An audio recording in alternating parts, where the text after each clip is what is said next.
So we know that this is working. Testing this at each stage is probably a really important step if you're just learning, because you can see the outcome of each command that you're processing. So in fact, let's get rid of this for now. Okay, so now what we've done is we've read in the image. We haven't read in the image itself, but what we've done is got the image size from the image file name that we've specified. So we've got the width and the height of this image. Now what we need to do is we need to specify a new size for the image, because obviously the point of this tutorial is we're scaling this image down to thumbnail size. Now we have a few issues. We can't scale it down by a percentage because the file that we read in could be, say, 2000 by 2000 pixels, or it could just on its own be, let's say, 100 by 100 pixels, or it could be 50 by 50 pixels, etc. So our file size that we read in could be any size. So what we want to do is create the thumbnail to an exacting size, or a more or less exacting size. We don't want to scale it down a percentage, because if we were scaling down a percentage of an image that was 500 by 500, let's say by a very small percentage, you'd end up with a very small image. However, if you were scaling down a 2000 by 2000 by a very small percentage, you're going to end up with a bigger image than the first example I've already talked about. So hopefully this makes sense to you, and we need to understand this before we start writing out our new size of our image, because we can't just say divide it by a certain amount.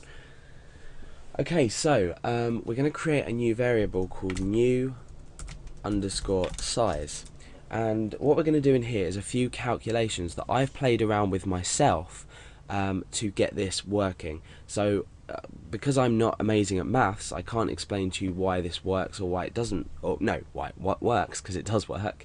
But you know, follow along with this, try and understand it. For anyone that's more logical minded than me in terms of mathematics, you'll probably understand this a lot better. So we've got new size, and I have chosen, whilst playing around with this for a good hour, I think, well, half an hour.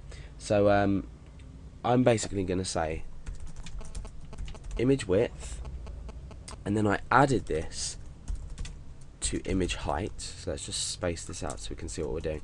So we've added the image width, which we've got here, to the image height.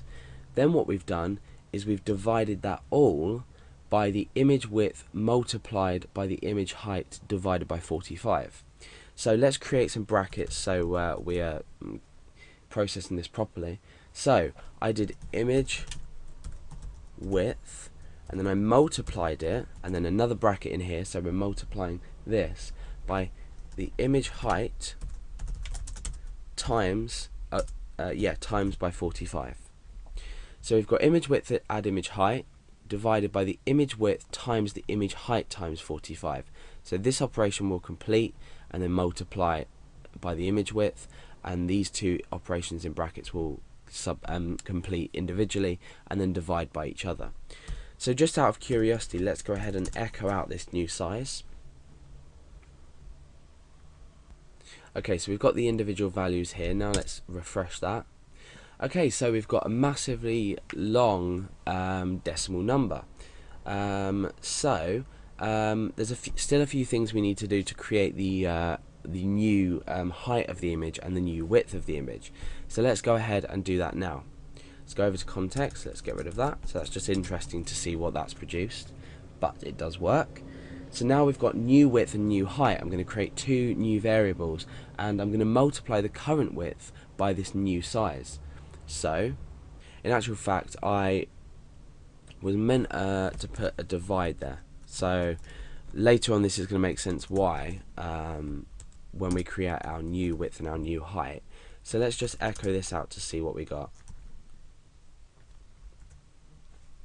Okay, so now we've got a small a value below 0. So we've got 0.1713 blah blah blah. So this is a small value. What we're going to now do is we're going to multiply the original image height by and the height and the width by this new size, which will then create a small integer value, or might not, but we're going to create a small value at least to resize our image to. So let's create our two variables first. We want new width, and we're going to do the same with new height. And this is basically going to be the image width, so the original image width times by the new image size. And this is just in general. We don't have a width and a height for the new size. This is how we maintain our aspect ratio.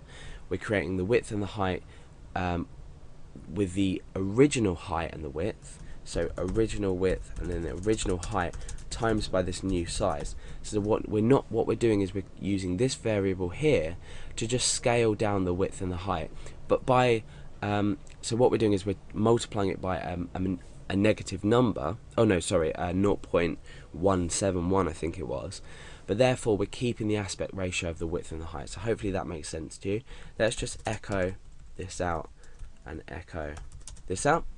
Let's append a break just on the end of here so we can see what's going on. And we'll come back in and refresh. So you can see now our image has been scaled down, so we're going to forget about the decimal points here. These aren't important. These will be removed later on when the image is created.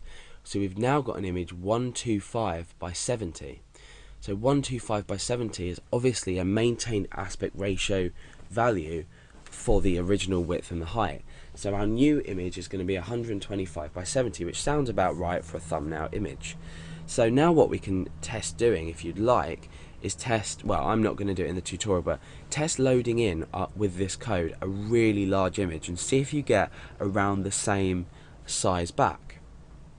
Because with this new size variable here, with the calculations that happen here, you will always end up with more or less the same size. So let's get rid of these echo here, and let's get rid of this break. That's important we get rid of that.